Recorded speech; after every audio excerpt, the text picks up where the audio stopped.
li Bakur û Rojhilatê Sûriyê di çarçoveya çalakiyên 25 mijdarê de rojane rêzê çalakî tên lidarxistin. Di çalakiyên 25 mijdarê de rewşa jinan li herêmê û şêweyên tundiya li dijî jinê û çawaniya şikandina bendên li ser jinan têne nîqaşkirin. Bi boneya 25 mijdarê roja tekoşîna li dijî tundiya li ser jinan, jinên Reqqayê ji Rojava TV re anîn ziman ku jinan bi saya projeya rêveberiya Xweser gelek destkeftî bi dest xistin. صار جنان وايام داعش ده مثلا وحكم ايوان وزورك وددرنا الجنان عم ببيجر وشاغنا يعني نكو بنادا كاتانا بيشينا بوتا يعني كوري جني مثلا مالي خوزاري وحكمك از يعني شاتن لتشيبو عم بين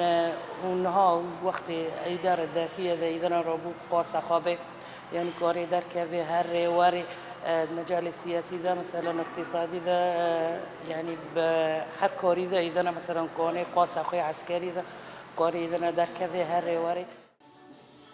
هروها جنên Reqqayê anîn ziman ku bi saya fikrê rêber Abdullah Öcalan jin azad bû.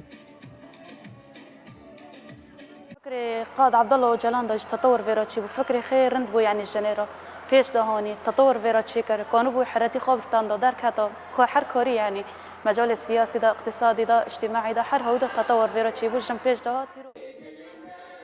Hêjaya gotineye ku ji bo 25 mijdarê roja tekoşîna li dijî tundiya li ser jinan, sazî û rêxistinên jinan yên Bakur û Rojhilatê Sûriyê ji 13 mijdarê ve rojane di nava tevgerê de ne û çalakiyên girseyî li dar dixin.